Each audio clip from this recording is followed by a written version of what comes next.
Hello class, welcome to your math class. Today is Monday, September the 7th, 2020, and we're going to learn how to multiply by carrying three-digit factors. First, we're going to watch a video with the information about that. By 7 times 253 and see what we get. So just like in the last example, what I like to do is I like to rewrite the largest number first, so that's 253, and then write the smaller number below it and align the place value, the 7, it only has. So the first thing that we're going to do is that we're going to write the largest number first. First the largest number, and then behind that we're going to write the small number, the number that we're going to multiply several times. Ones place, I'll put the 7 right over here below the ones place in 253, and then put the multiplication symbol right over here. So you could read this as 253 times 7, which we know is the same thing as 7 times 253. And now we are ready to compute. And there are many ways of doing this, but this one you can call the standard way. So what I do is I start with my 7, and I multiply times each of them. So from right side to the left side, we're going to start multiplying. 7 by 3, 7 by 5, 7 by 2. 7 times 3, 7 times 5, 7 times 2. From the right to the left, not from the left to the right. That's incorrect. Of the numbers up here, and I carry appropriately. So first I start with 7 times 3. Well, 7 times 3 we know is 21. Let me write that down. 7 times 3 is equal to 21. You can do this part in your head, but I just want to make it clear where I'm getting these numbers from. What I would do in the standard method is I would write the 1 into 21 down here, and then carry the 2 to the tens place.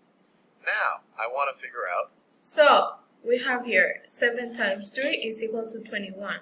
So we're going to write 1 here, and 2 we are going to put in the tens. So that means that we are carrying 2 digits. What 7 times 5 is. Now I want to figure out what 7 times 5 is. We know from our multiplication tables that 7 times 5 is equal to 35. So now we have 7 times 5. 7 times 5, how much is it? 35. So that means that now I'm going to carry 3 instead of 2. But here we have already 2. What does that mean? That 7 times 5 is equal to 35. But remember that here we have 2. So 35 plus 2, because we are going to add. We're going to add the 2 digits that we have here. So 35 plus 2 is equal to 37. We can't just somehow put the 35 down here. We still have to deal with this 2 that we carry. So we compute 7 times 5 is 35, but then we also add that 2. So it's 35 plus 2 is 37. Now, we write the 7 right over here in the tens place and carry the 3. Carry the 3. Now we need to compute what's. So now we are carrying the number 3 here.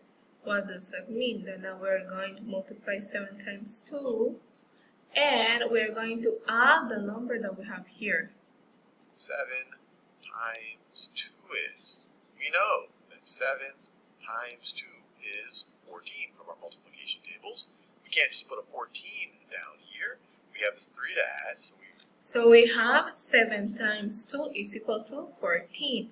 14 plus the number 3 that we're going to add is equal to 17. Very good.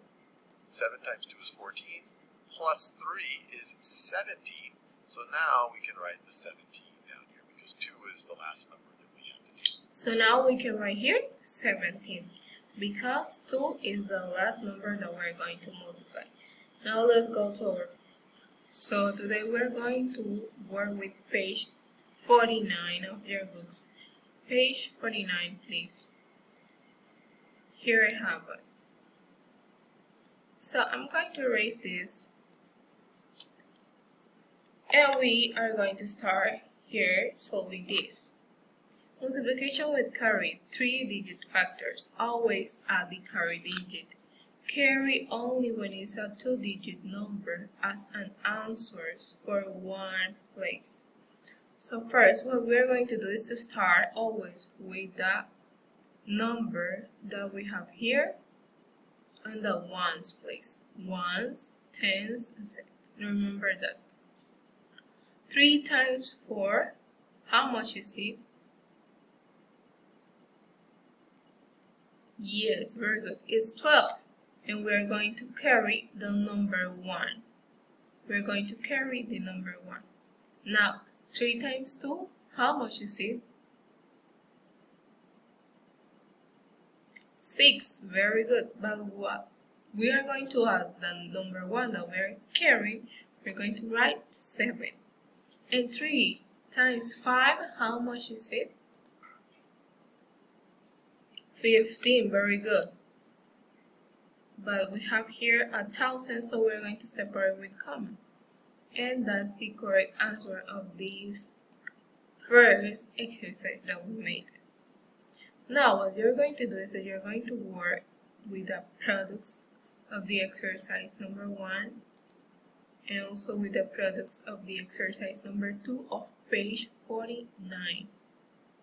And also you're going to work with page 49 exercise 3. So those are your homeworks. Exercise 1, 2, and 3 for page 49. I hope you enjoy this class. See you until next time. And I hope your final blessings from the Lord, from you and yours. Bye.